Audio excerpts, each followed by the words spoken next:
जय श्री कृष्ण दोस्तों, आज हम भगवद गीता का पहला अध्याय पढ़ेंगे जिसे श्री कृष्ण अर्जुन संवाद कहते हैं। तो चलिए शुरू करते हैं। धृतराष्ट्र ने कहा, हे संजय, धर्म भूमि और कर्म भूमि में युद्ध की इच्छा से एकत्र हुए मेरे पुत्रों और पांडु के पुत्रों ने क्या किया। संजय ने कहा, हे राजन, इस समय राजा दुर्योधन पांडु पुत्रों की सेना की व्यूह रचना को देखकर आचार्य द्रोणाचार्य के पास जाकर कह रहे हैं, हे आचार्य, पांडुपुत्र की इस विशाल सेना को देखिए, जिसे आपके बुद्धिमान शिष्य द्रुपद पुत्र धृष्टद्युम्न ने इतने कौशल से व्यूह के आकार में सजाया है। इस युद्ध में भीम तथा अर्जुन के समान अनेकों महाशूरवीर और धनुर्धर हैं। युयुधान, विराट और द्रुपद जैसे भी महान योद्धा हैं। धृष्टकेतु, चेकितान तथा काशीराज जैसे महान शक्तिशाली और पुरुजित, कुंती भोज तथा शैब्य जैसे मनुष्यों में श्रेष्ठ योद्धा भी हैं। युद्धमान्यु जैसे महान पराक्रमी तथा उत्तमोजा जैसे अत्यंत शक्तिशाली सुभद्रा का पुत्र अभिमन्यु और द्रौपदी के पुत्रों सहित ये सभी महान योद्धा हैं। हे ब्राह्मण श्रेष्ठ, हमारी तरफ से भी उन विशेष शक्तिशाली योद्धाओं को भी जान लीजिए और आपकी जानकारी के लिए मेरी सेना के उन योद्धाओं के बारे में भी बतलाता हूँ। मेरी सेना में स्वयं आप द्रोणाचार्य, पितामह भीष्म, कर्ण, कृपाचार्य, अश्वत्थामा, विकर्ण और सोमदत्त का पुत्र भूरिश्रवा जैसे योद्धा हैं जो सदैव युद्ध में विजयी रहे हैं। ऐसे अन्य अनेक शूरवीर भी हैं जो मेरे लिए अपने जीवन का बलिदान देने के लिए अनेक प्रकार के अस्त्र शस्त्रों से सुसज्जित हैं और यह सभी युद्ध विद्या में निपुण है। इस प्रकार भीष्म पितामह द्वारा अच्छी प्रकार से संरक्षित हमारी सेना की शक्ति असीमित है, किंतु भीम द्वारा अच्छी प्रकार से संरक्षित होकर भी पांडवों की सेना की शक्ति सीमित है।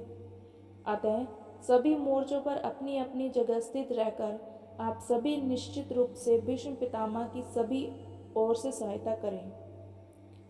तब कुरुवंश के वयोवृद्ध परम प्रतापी पितामह भीष्म ने दुर्योधन के हृदय में हर्ष उत्पन्न करते हुए सिंह गर्जना के समान उच्च स्वर से शंख बजाया। तत्पश्चात अनेक शंख, नगाड़े, ढोल, मृदंग और सींग आदि बाजे अचानक एक साथ बज उठे। उनका वह शब्द बड़ा भयंकर था।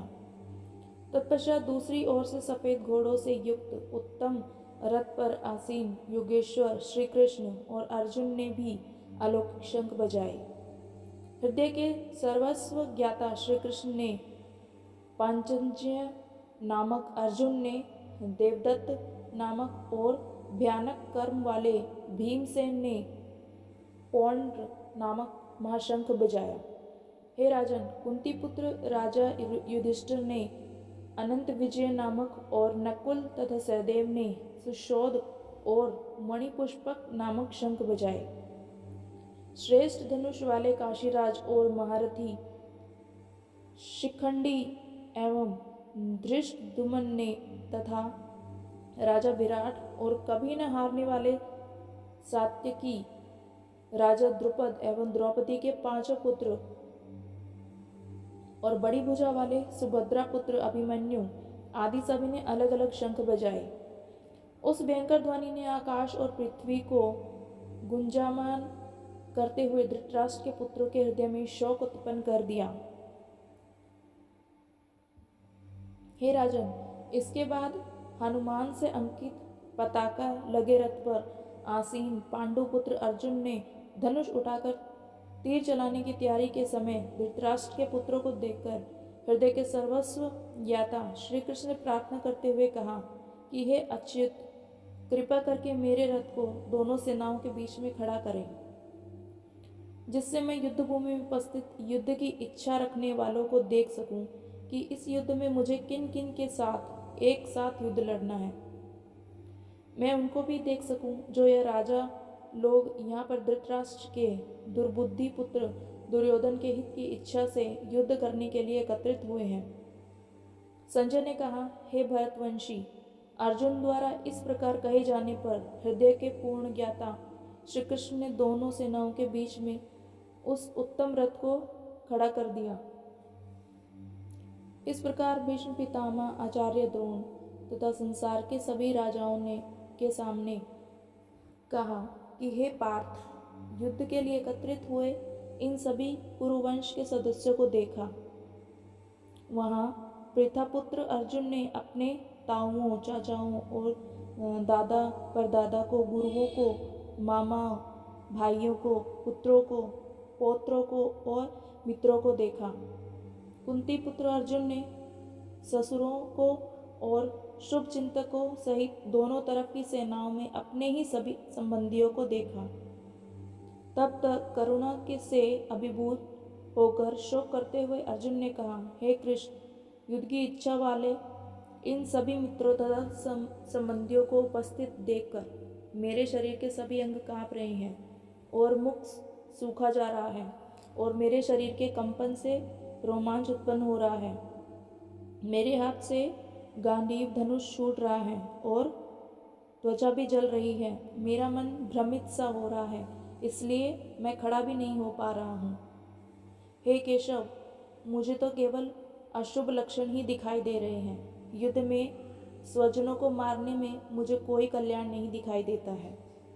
हे कृष्ण, मैं न तो विजय चाहता हूँ और न ही राज्य और सुखों की इच्छा करता हूँ। हे गोविंद, हमें ऐसे राज्य, सुख अथवा इस जीवन से भी क्या लाभ है जिनके साथ हमें राज्य आदि सुखों को भोगने की इच्छा है, जब वह ही अपने जीवन के सभी सुखों को त्याग करके इस युद्ध भूमि में खड़े हैं। गुरुजन, परिवारजन, पुत्रगण, पितामह, मामा, ससुर, पौत्रगण और सभी संबंधी भी मेरे सामने खड़े हैं। हे मधुसूदन, मैं इन सभी को मारना नहीं चाहता हूँ, भले ही यह सभी मुझे ही मार डालें। तीनों लोगों के राज्य के लिए भी मैं इन सभी को मारना नहीं चाहता, फिर पृथ्वी के लिए तो कहना ही क्या। हे जनार्दन, धृतराष्ट्र के पुत्रों को मारकर हमें कौन सी प्रसन्नता मिलेगी, बल्कि इन आतातेयों को मारकर तो हमें पाप ही मिलेगा। हे माधव, अतः मुझे धृतराष्ट्र के पुत्रों को उनके मित्रों और संबंधियों सहित मारना उचित नहीं लगता है, क्योंकि अपने ही कुटुंबियों को मारकर हम कैसे सुखी हो सकते हैं। यद्यपि लोभ के कारण इस भ्रमित चित्त वालों को कुल के नाश से उत्पन्न होने वाले दोष दिखाई नहीं देते हैं और मित्रों से विरोध करने में कोई पाप दिखाई नहीं देता है। हे जनार्दन, हम लोग तो कुल के नाश से उत्पन्न दोष को समझने वाले हैं, क्यों न हमें इस पाप से बचने के लिए विचार करना चाहिए। कुल के नाश से सनातन कुल धर्म नष्ट हो जाते हैं तथा धर्म का नाश हो जाने पर संपूर्ण कुल में अधर्म फैल जाता है। हे कृष्ण, अधर्म अधिक बढ़ जाने से कुल की स्त्रियां दूषित हो जाती हैं। स्त्रियों के दूषित हो जाने पर अवांछित संतानें उत्पन्न होती हैं। अवांछित संतानों की वृद्धि से निश्चय ही कुल में नारकीय जीवन उत्पन्न होता है। ऐसे पतित कुलों के पितृ गिर जाते हैं, क्योंकि पिंड और जल के दान की क्रियाएं समाप्त हो जाती हैं। इन अवांछित सनातों के दुष्कर्मों से सनातन कुल धर्म और जाति धर्म नष्ट हो जाते हैं। हे जनार्दन, जिनका कुल धर्म नष्ट हो जाता है, ऐसे मनुष्य का अनिश्चित काल तक नरक में रहना पड़ता है, ऐसा हम सुनते आए हैं। ओह, कितने आश्चर्य की बात है कि हम लोग बुद्धिमान होकर भी महान पाप करने को तैयार हो गए हैं, जो राज्य और सुख के लोभ से अपने प्रियजनों को मारने के लिए आतुर हो गए हैं। यदि मुझ शस्त्र रहित विरोध न करने वालों को धृतराष्ट्र के पुत्र हाथ में शस्त्र लेकर युद्ध में मार डालें, तो भी इस प्रकार मरना मेरे लिए अधिक श्रेयस्कर होगा। संजय ने कहा, इस प्रकार शोक से संतप्त हुआ मन वाला अर्जुन युद्ध भूमि में यह कहकर बाणों सहित धनुष को त्याग कर रथ के पिछले भाग पर बैठ गया। इस प्रकार उपनिषद, ब्रह्म विद्या तथा योग शास्त्र रूप श्रीमद् भगवद गीता के श्री कृष्ण अर्जुन संवाद में धर्म कर्म युद्ध योग नाम का पहला अध्याय संपूर्ण हुआ। ओम तत्सत। हरिओम तत्सत। जय श्री कृष्ण दोस्तों।